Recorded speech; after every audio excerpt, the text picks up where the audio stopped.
Hey guys what's up, I hope you are doing well. So आज का video हम discuss करने वाले हैं क्या एसएससी जेईई एंड गेट दोनों का प्रिपरेशन हम एक साथ कर सकते हैं, और अगर करते हैं क्या हम क्रैक कर पाएंगे एसएससी जेईई गेट के साथ। और एक हम इसी में इंक्लूड कर देंगे वो क्या है difference between SSC JEE and GATE examination pattern का डिफरेंस क्या होता है, सैलरी कितना मिलता है, क्या ग्रोथ रेट रहता है और क्या उसका आउटकम मिलता है, बेनिफिट्स क्या रहता है, उसके बारे में हम बात करेंगे।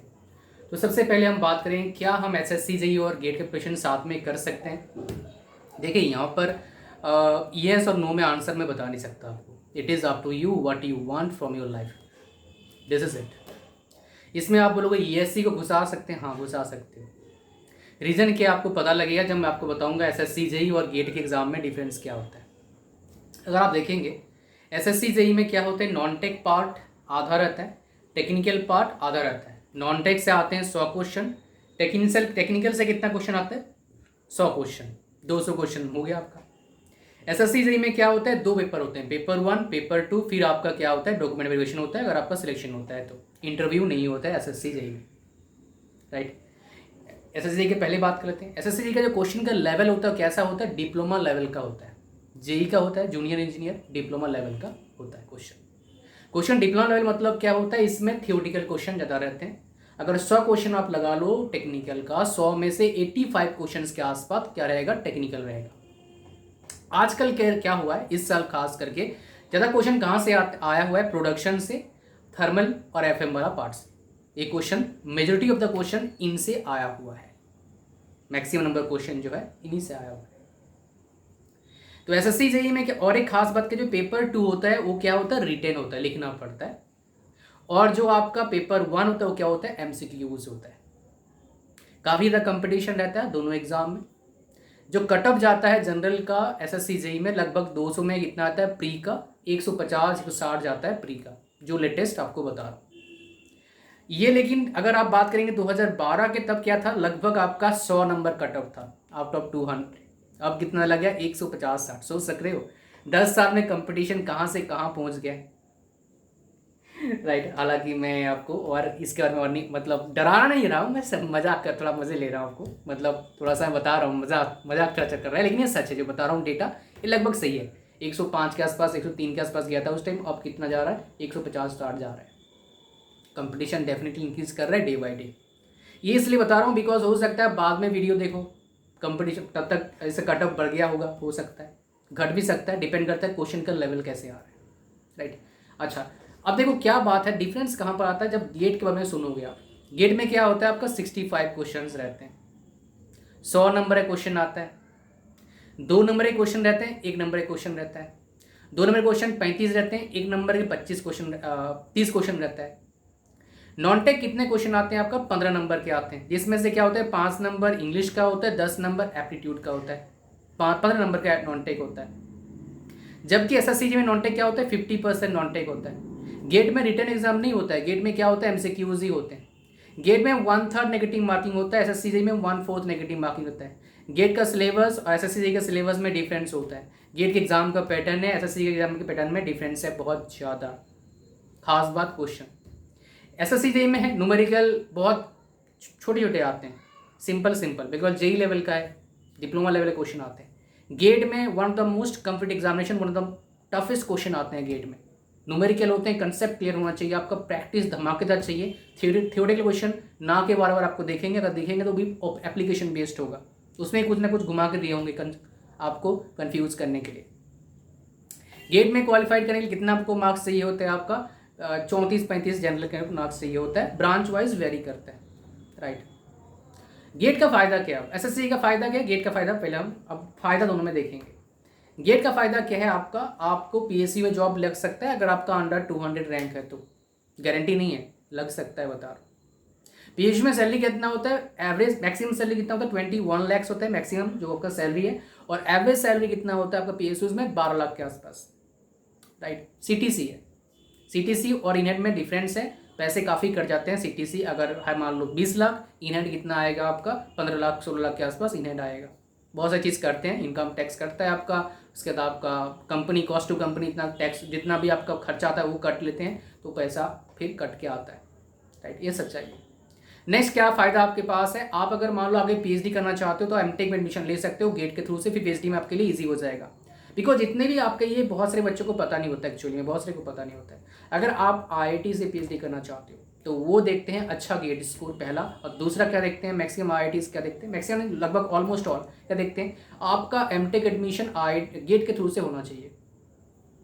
फिर आपको स्टाइपेंड ही मिलता है 30,000 के आसपास पर मंथ। मेरे काफ़ी नोन काम कर रहे हैं in different IITs, like IIT Kharagpur में काफ़ी 2-4 मेरे नोन काम पीएचडी कर रहे हैं, आईआईटी धनबाद में कर रहे हैं। So they are few are other IITs also, I में भी कर रहे हैं, पीएचडी कर रहे हैं, मैनेजमेंट फील्ड से पीएचडी कर रहे हैं। So from them I got this input what I am sharing with you right now.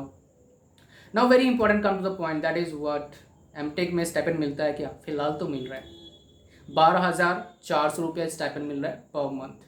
MTech की कितना खर्चा आ जाएगा, जितना पैसे मिलेगा लगभग उतना खर्चा हो जाएगा एमटेक का, आपका जितना पैसा मिलेगा स्टाइपेंड लगभग उतना खर्चा हो जाएगा, राइट। एमटेक का अगर आईआईटी से करते हो तो, इवन एनआईटी से करते हो लगभग उतना खर्चा हो जाएगा 2 साल सब कुछ मिला के, ठीक है। अब देखो क्या है, अब आके एमटेक के बाद क्या होता है। एमटेक के बाद इन जनरल अगर कंप्यूटर साइंस को छोड़ दिया जाए और टॉप 4, 5, 7, 8 आईआईटीज़ को छोड़ दिया जाए तो प्लेसमेंट होता नहीं अच्छा।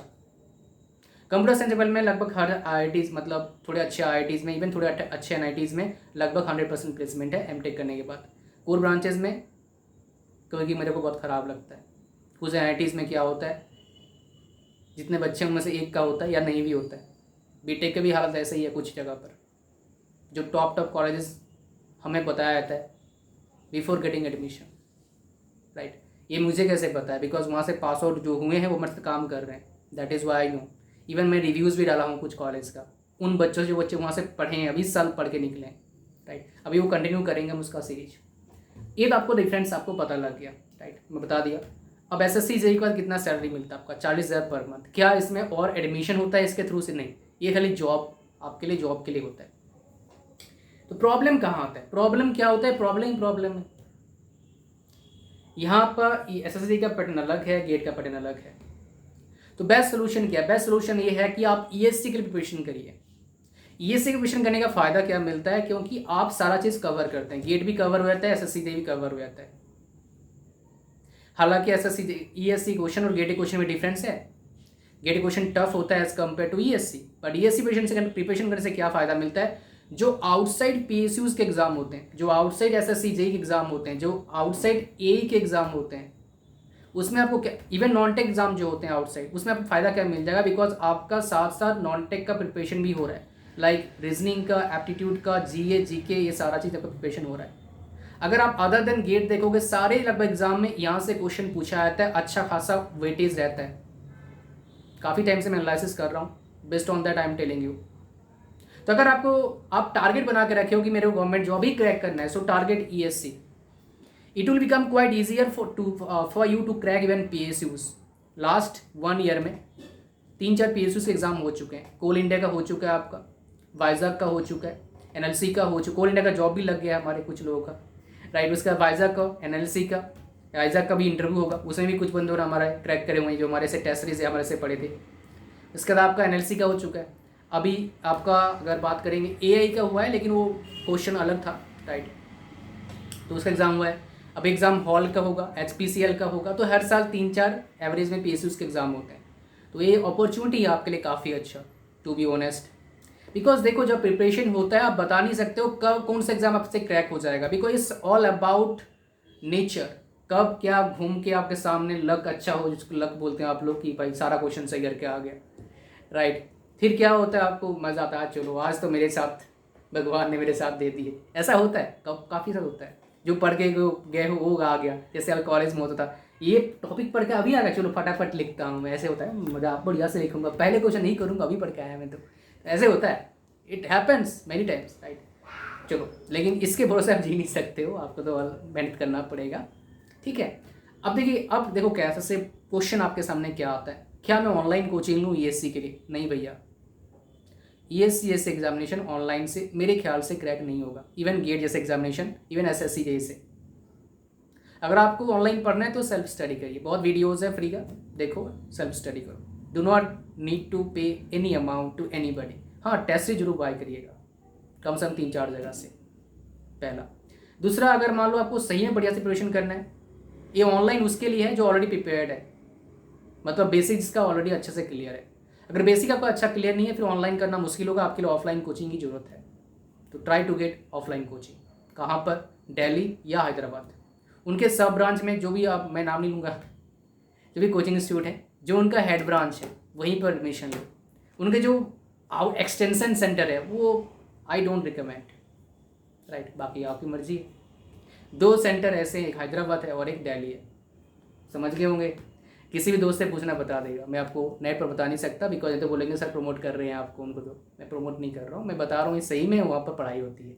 बिकॉज कुछ ESC pre mains even interview तो गए हुए हैं जो हमारे साथ जुड़े हुए हैं डिफरेंट डिफरेंट कामों में, तो from them I got this information. मतलब प्लस मैं खुद इस फील्ड में पढ़ा रहा हूँ तो मुझे पता है कहाँ पर क्या पढ़ाई हो रही है, कौन क्या पढ़ा रहा है, क्या कौन आउटकम दे रहा है। So we have data of it. Now very important क्या होता है, कितना टाइम लगता है गवर्नमेंट जॉब्स को क्रैक करने के लिए।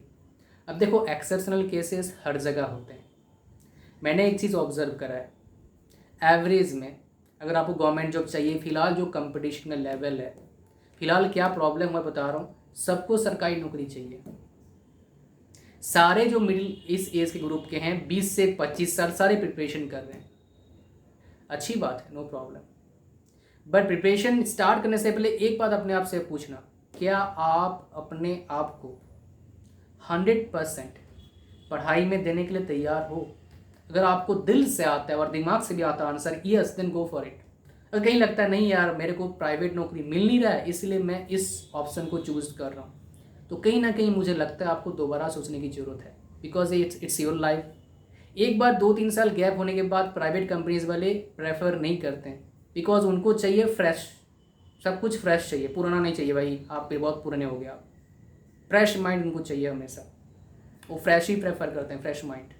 मैं फ्रेश माइंड बोलूँगा नहीं तो कुछ और सोचोगे आप लोग, फ्रेश आलू सोचोगे, फ्रेश वेजिटेबल सोच सकते हो, फ्रेश माइंड की बात कर रहा हूँ। तो आप सोच के इस फील्ड में जाना।